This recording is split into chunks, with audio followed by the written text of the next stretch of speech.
Bonsoir, chers frères et sœurs, chers amis, chers téléspectateurs d'une parole d'encouragement. Nous sommes à notre deuxième numéro concernant la tempête. Vous savez, récemment, je revenais de Lomé et j'étais dans mon véhicule Mercedes C180. Et sur la route, on était arrivé à Boycon. Déjà, avant Boycon, il y avait eu une pluie. Et c'était une forte pluie. La pluie était intense avec du vent et nous étions en train de conduire dans cette pluie-là. Mais arrivé dans la ville de Boycon, la pluie était plus intense qu'auparavant. Et j'ai conduit et à Boycon, il y a la route principale qui est en construction. Donc du coup, on a dû faire une déviation et cette déviation nous a amené à l'intérieur de la ville de Boycon où nous avions conduit pendant à peu près 1h30 dans la pluie et le vent, dans la tempête en quelque sorte. Et dans cette route, sur cette route de déviation, il y a des véhicules que nous avions vus qui se sont embourbés. Il y avait un véhicule RAV4 qui était dans l'eau, le capot était ouvert et il y avait un autre véhicule, je pense une Toyota qui était aussi arrêté dans l'eau. Mais par la grâce de Dieu, avec ce véhicule Mercedes C180, nous avions pu marcher ou conduire, rouler dans cette tempête, dans cette eau-là où à certains niveaux, l'eau venait pratiquement au-dessus du capot jusqu'à rejoindre la voie principale. Donc pendant environ 1h30, nous étions dans cette tempête. Et cela m'a rappelé deux tempêtes dans l'histoire de la Bible. Vous savez, une fois Jésus avait fini de nourrir une foule et avait demandé à ses disciples de rejoindre l'autre bord pour se rendre à Bethsaïda, pendant que lui, il renverrait la foule. Et la Bible nous dit que Jésus était resté prier pendant que ses disciples étaient sur l'eau. Et que Jésus, pendant qu'il priait au milieu de la nuit, a vu que ses disciples avaient de la peine à ramer. Donc, qu'est-ce qui s'est passé? Jésus, cette histoire, cet événement se trouve dans l'évangile de Marc, au chapitre 6, à partir du verset 45. Jésus a rejoint ses disciples en marchant sur l'eau.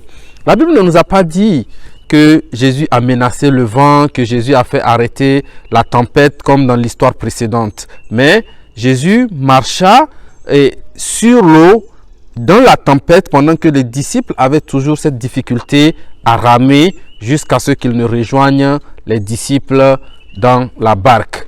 Et la deuxième tempête que cela me rappelle, c'est dans Actes le chapitre 27 où l'apôtre Paul était en train d'être envoyé à Rome et ils ont traversé une tempête. La Bible nous dit qu'ils ont ramé, qu'ils ont navigué dans cette tempête pendant 14 jours. La tempête ne s'est pas arrêtée et en fin de compte, ils ont même perdu la barque ou le bateau dans lequel ils étaient. Chers frères et sœurs, c'est pour vous dire que cette sorte de tempête dans laquelle l'enfant de Dieu peut se trouver peut ne pas être arrêté. Mais la bonne nouvelle, c'est que nous marchons avec Jésus dans cette tempête. Nous traversons la tempête avec notre Seigneur. Tu peux passer par des moments difficiles de ta vie et ces moments difficiles peuvent durer autant de temps que possible sans être arrêtés. Mais une chose est sûre, dans cette tempête, le Seigneur est avec toi. Dieu marche avec toi dans la tempête. Jésus a dit dans sa parole, « Je suis avec vous tous les jours jusqu'à la fin du monde. » Il ne t'abandonnerait pas pendant une seule seconde dans la traversée de cette tempête. Tu peux perdre beaucoup de choses dans cette tempête, mais ta vie sera préservée. Et même si ce n'est pas le cas, tu vas finir dans la félicité céleste. Frères et sœurs, chers amis, sache que des moments difficiles peuvent arriver dans ta vie et ça peut être des moments qui ne seront pas arrêtés mais que tu traverseras avec la présence de ton Seigneur et tu remporteras toujours la victoire. Tu peux perdre des choses dans cette tempête, tu peux perdre beaucoup, mais Ta vie est entre les mains du Seigneur et il ne t'abandonnera jamais. Aie confiance en lui et les regards fixés sur lui dans la tempête que tu traverses, sachant qu'il est avec toi et tu seras le plus heureux.